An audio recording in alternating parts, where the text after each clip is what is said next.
Hi guys, I am so excited to be filming this video today. I get asked all the time, how do you breastfeed your adopted baby? So I thought, why not actually make a video and let you all know what I've been doing. So I have actually made some notes on my phone here that I'm going to be referring to quite frequently. I'm just sitting here at my kitchen table while Ethel naps. I've got the baby monitor here and I'm going to go through my notes for you. So let's jump into it. If you don't know, Rob and I had a 7-year journey of infertility, and it took us 7 years to get little baby Ethel. I will post the link to the video below. It's called Why We Don't Have Kids, Part 1 and Part 2. So you can go take a look and find out more about her story. Laura Moore, she is also a YouTuber, and she did a video on how she breastfed her adopted baby, and it helped me so much. It encouraged me and inspired me, and it actually helped me to feel like I could do this and breastfeed Ethel. So Laura Moore, if you are watching this, thank you so much. I will put Laura's video, the link to her video below. Domperidone is a hormone. It's prescribed from a doctor and it helps you to induce lactation. And that is what I'm on. That is what has helped me induce lactation. As far as I know, there are 3 ways to induce lactation. So we'll go through them really quickly. The first one is to take estrogen. Essentially, it's birth control. So you're taking estrogen and then you take that for like, I think a few months. Then you stop estrogen pill and you start taking Domperidone, the hormone. And at the same time, you use a double breast pump to try and stimulate your tissue, and hopefully you'll produce breast milk. The second way is to take Domperidone and use the breast pump. And the third way is to not take anything, but just to use the breast pump. And apparently, I think it's if you give yourself 10 weeks of consistent pumping with a double breast pump, you can induce lactation. So what did I do? I took Domperidone and used the double breast pump. I chose not to do the pill because I'd been on birth control before and it really kind of messed with my body and I didn't want to even go near that again. So I felt this was the best option for me. I started taking Domperidone and pumping 6 weeks before Ethel was born. My pills were 10 milligram pills and I took 2 pills 3 times a day. Is that right? Yeah, 2 pills 3 times a day. And eventually I increased those pills to 2 pills 4 times a day, which I am actually still on currently. 24 hours after I started the process, I was able to produce colostrum, which is insane. Little beads of colostrum that came out. Super exciting. 6 days after I started the process, I was able to produce my first few drops of breast milk, which is crazy if you think about it. I've talked to other people who've tried to induce lactation and it has taken them way longer. So I feel very fortunate. It worked. It doesn't work for everyone, and even if they do all of this, sometimes it won't work. So I feel very fortunate. Oh yeah, each time I pumped for a minimum of 30 minutes. And sometimes I would do up to an hour. And my goal was to pump 5 to 8 times per day, every day. And that also included pumping between 2 a.m. and 3 a.m., which for some reason why the lactation consultant said it was super important to pump in that window of time. Something about your milk production cycle. I would set a timer or an alarm every single night to wake up at 2 o'clock and I would pump for 30 minutes. Okay, I just want to clarify. You know what? I'm going to read you exactly what I wrote because it's exactly what I want to say. This was not the easy route to take. It would have been so much easier to bottle feed Ethel and not take all this time before she was born and then all of these hundreds of hours of feeding her ever since she was born. This is something I really wanted to do and I was committed to the process because I know just how incredible breastfeeding is to develop a healthy bond and a secure attachment with my baby. That was the most important thing for me. So very well said, Sarah. That is exactly why I did it. People ask me all the time, why are you breastfeeding your baby? because I know that putting Ethel's needs before mine is the most important, and I know she deserves to have a secure attachment and to have a really deep bond. Okay, so it took me 6 weeks to get 1.5 ounces every time I pumped. That means that I had enough milk to breastfeed Ethel solely by the time she was born for the first week. I did actually have to start topping up with breast milk after the first week, and I had breast milk that was donated to me by a really, really close friend, for actually a couple close friends. About a week into breastfeeding, I realized that my milk was decreasing, unfortunately, and I couldn't figure out what's going on. My midwife said, "Oh, I think your daughter has a tongue tie." So we went to the specialist, and he said, "Your daughter actually has a tongue tie and a lip tie." There's a big truck that's going by. And so we dealt with it. Once we got those revised, her ability to breastfeed and to latch way deeper increased significantly. My milk supply increased, and it was kind of smooth sailing from that point on. Ethel fed all the time. All the time. Every hour.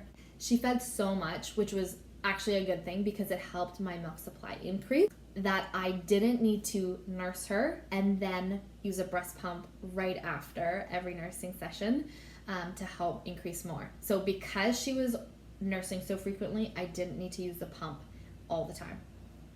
But just want to say, if you are going to try this, it is really common and really normal for you to have to use the breast pump after every feed to try and like get more milk. Because I was able to continue to breastfeed her frequently, my milk increased. And when Ethel was about 4 months old, I didn't have to top up anymore, which is really cool, which means I was able to breastfeed her completely all on my own. It just felt so exciting and like I accomplished something massive.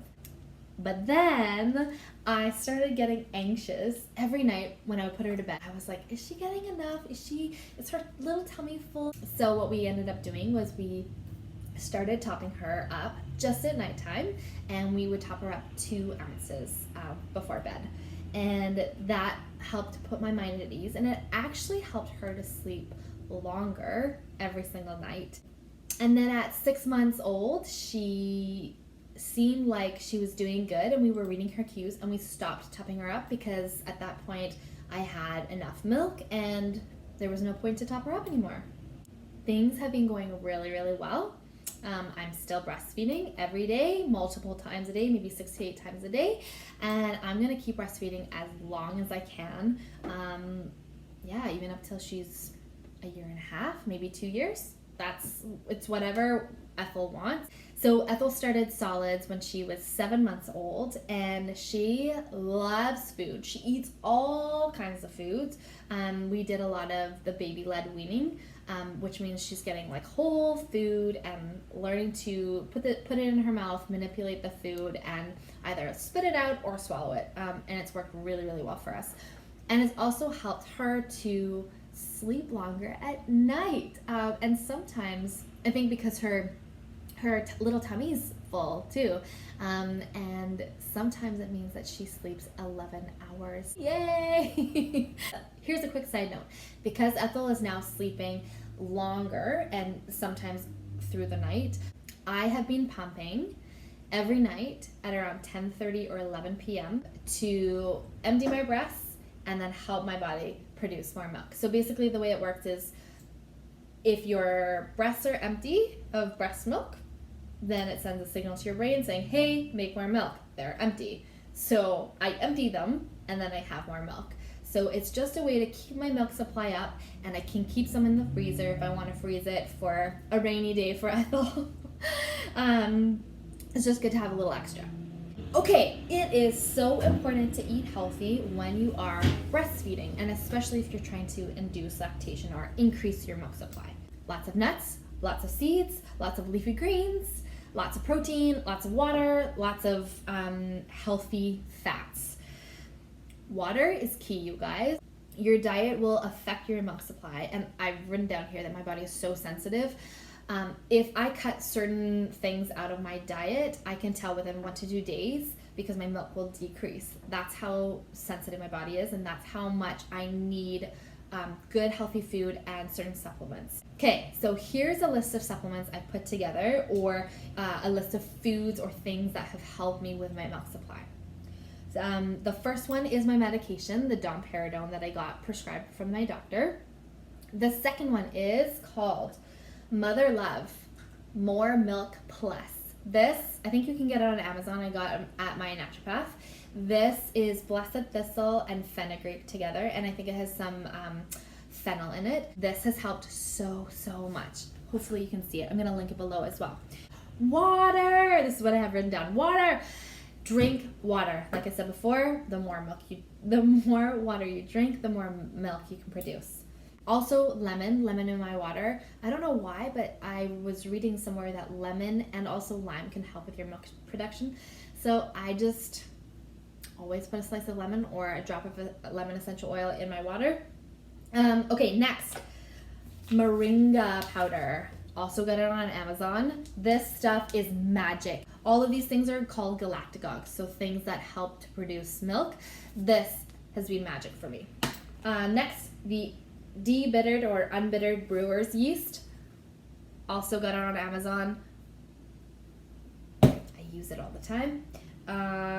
Malted barley milk powder. So I got this on Amazon. It's called Malted Milk Powder. Hoosier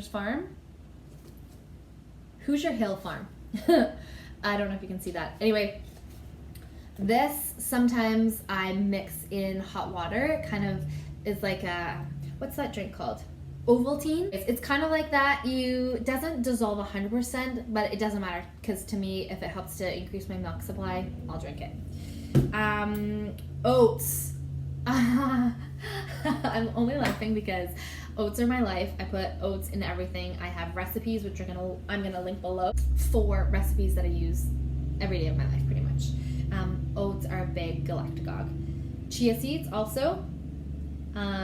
Yogurt, avocados, peanut butter, and then so the recipes I'm gonna link below are for lactation balls, which are super handy dandy, super easy, super quick. I have them all the time. I'll make a batch every 4 days, every 5 days, keep them in the fridge. And the next thing is baked oatmeal, and that has coconut milk in it. You can do whatever milk you want, but I do it because it's good, healthy fat, and it just helps with my milk. I can tell what works for me. Anyway, that is everything that I have written down. I have no more notes. If you have any questions for me, comment below. Please, just be conscious and aware of how your comments might sound or how they might come across. I love reading your comments, and I've received some of the most supportive, encouraging comments that just bless my little heart. And so thank you so much for those of you who just want to support us and who are rallying us on and cheering us on. We really appreciate your support. Ethel is still sleeping, so I'm going to, hopefully when she wakes up, bring her out so you guys can see her. Anyway, I will see you in my next video. Bye! Hi! Look who's here! Look at yourself. You can see yourself there. Can you say hello? Hi, Ethel. Yes. That's good waving, honey. Good job. What do you want to say? Do you want to say anything to them? You want to say, hi, YouTube. I'm 9, almost 10 months now. Oh, and I love my shoe.